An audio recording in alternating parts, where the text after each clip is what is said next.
أنا أكثر واحد من شيوخ وملوك الخليج أطرح حملة دائما وأقرأ له الفاتحة هو الشيخ زايد رحمه الله وطيب الله ثراه.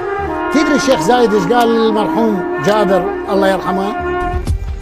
قال له لازم ما لك حل إلا العراق، توالم واقعد وتفاهم وتسلم. قال له هجموا علينا، وهذا قال له شنو الجديد؟ ما كنا قبل قبائل أجدادنا وعرب تهجم على عرب ويسلبونهم نسوانهم وغيرهم، وبالأخير يتصالحون يتزاوجون وغيره.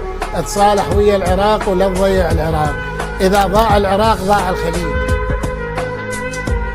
دائما وأقرأ له الفاتحة لأن هذا كان يحكي بطريقة العرب الأصلاء. حقيقة أن الأمة العربية أصبحت تؤمن وتدرك وأدركت الكثير من